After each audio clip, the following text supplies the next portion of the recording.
teenage killings in the capital is back in the spotlight once again tonight. In South London, a 16-year-old has been shot dead, while at the Old Bailey, a 17-year-old has been jailed for life for the murder of a young footballer. According to a United Nations report, now Britain has actually become the most violent industrial nation. The chances of being assaulted or mugged here are almost higher than in the US. London is more dangerous than New York. Dispatches have been talking to youths affected by a wave of violence that's claimed one teenage life a week over the last year. The scene chasing the 16-year-old victim on bikes and wearing bandanas.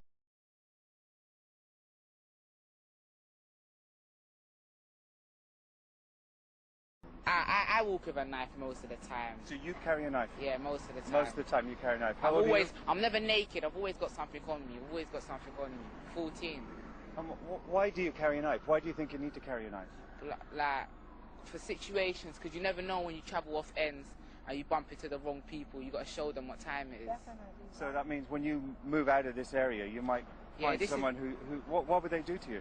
Like, this is Lewisham. Like, it's like we're not even all teamed up together. We're all divided. Everyone's beefing each other around here. If there was like no beef, nothing, everything was just cool, yeah, nobody wouldn't carry no knives. It would be a safe place back then. But you say you carry a knife? Yeah, sometimes, but... And you're 13? Yeah.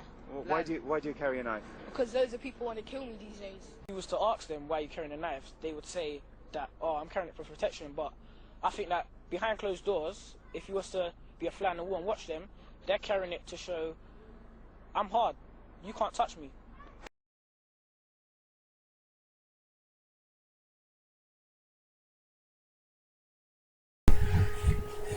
I first realised the rumours were true when all the rest in peace Jay statuses started coming up on Facebook.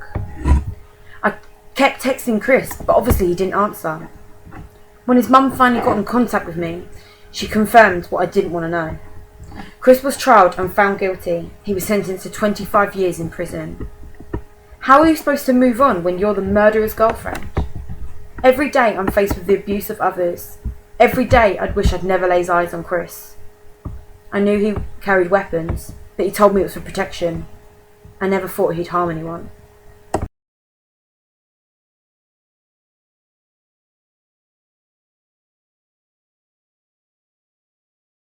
I first got the call from Mum. She was so distraught I couldn't hear what she was saying through all the sobbing. When I finally heard what she said, I couldn't speak. My throat closed up and everything went hazy. I soon learnt that he'd been shot by a group of guys who had an ongoing problem with him. The boys ran off and the witness called the police. Jay died in hospital that night. Jay was a kind, sweet and sensitive big brother. The house is empty without him. I miss him every day.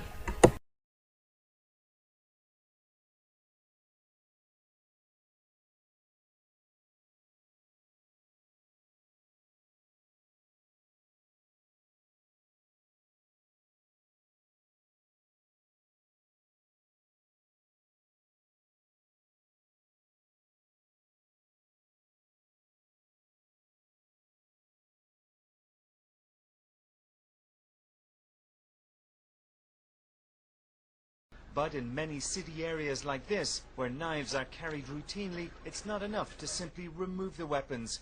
It's attitudes that also have to change.